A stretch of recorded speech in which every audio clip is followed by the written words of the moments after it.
తీసుకొని వచ్చి తద్వారా సామాజిక సమానత్వానికి ఈ సమాజాన్ని ముందుకు తీసుకొని పోవటం కోసం చేసిన ప్రయత్నమే అని చెప్పడం కోసం వారిని ఉదాహరించాం అధ్యక్ష.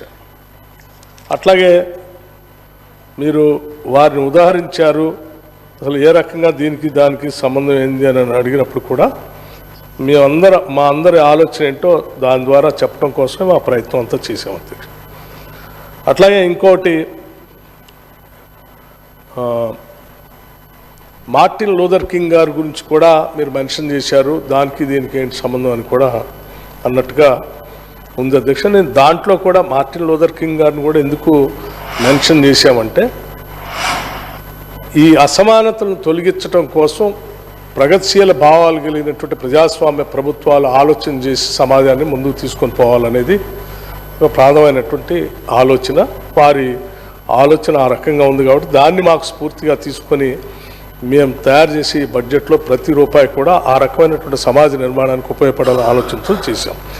మనుషులంతా సమానంగా సృష్టించబడ్డారు అన్న సత్యానికి ఆదర్శంగా నిలుస్తుందని తలుస్తున్నానని వారు దేశం గురించి, దేశంలో ఉన్నటువంటి అసమానతల గురించి ఆయన చెప్పినటువంటి అంశాలనే ఇక్కడ గుర్తు చేస్తూ, మన ఈ తెలంగాణ సమాజం కూడా అనేక రకాలైనటువంటి అసమానతలకి, ఆర్థిక అసమానతలు, సామాజిక అసమానతలకి ఇక్కడ చాలా పెద్ద ఎత్తున ఉన్నాయి కాబట్టి వాటిని తొలగించుకోవడం కోసం మనం చేయాల్సిన ప్రయత్నాన్ని ప్రతి బడ్జెట్ సందర్భంలో కూడా దాన్ని స్ఫూర్తిగా తీసుకోవాలనే ఆలోచనతోనే మేము మెన్షన్ చేసింది.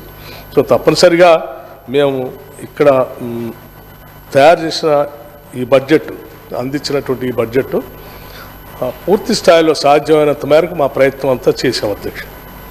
అట్లాగే చేస్తూ ఈ వచ్చేటువంటి ఆదాయం, వ్యయం, సరే మనం ప్రస్తుత రాజకీయ పార్టీలు ప్రస్తుతం నడుస్తున్నటువంటి తరుణం అంతా కూడా ఏంటంటే, రకరకాలైనటువంటి స్కీమ్స్ ప్రజలకి అది చేస్తాం, ఇది చేస్తాం అని చెప్పి అనేక రకాలైనటువంటి హామీలు ఇచ్చి, ఆ హామీల్ని అమలు చేయటానికి ఎంత ఖర్చు అవుతుందో ముందుగా లెక్కేసుకొని, ఆ ఖర్చు ఎంత వస్తుందో ఆ ఖర్చుకు అనుగుణంగా నీకు ఆదాయం ఉందో లేదో కూడా చూసుకోకుండా బడ్జెట్ తయారు చేసేటువంటి పరిస్థితిని మనం గత 10 సంవత్సరాలు చూసాము అధ్యక్ష.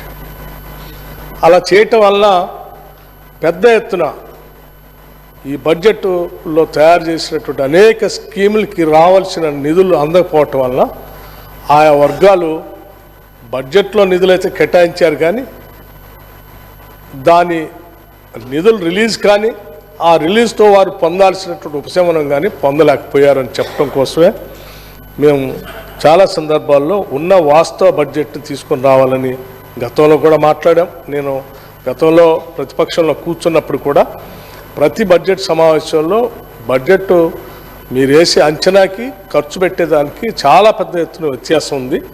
ఈ వ్యత్యాసం వల్ల చాలామంది ప్రజానికం నష్టపోతూ ఉన్నారు. ఆ నష్టపోయేటువంటి ప్రక్రియ సరైనది కాదని చాలా సందర్భాల్లో అక్కడ కూర్చొని కూడా చెప్పాను. కావాలంటే నేను ఆ మాట్లాడినటువంటి ఆ బడ్జెట్ స్పీచ్ని కూడా తీసుకొని వచ్చాను అధ్యక్ష. నేను వాటిని కూడా ఉదాహరిస్తాను. దీంట్లో నేను స్పష్టంగా మేమేం చేశాం, ఈసారి అనవసరమైనటువంటి భేషజాలకు పోకుండా అసలు వచ్చే ఆదాయం ఎంత, మనం ఎంతవరకు సహేతుకంగా ఖర్చు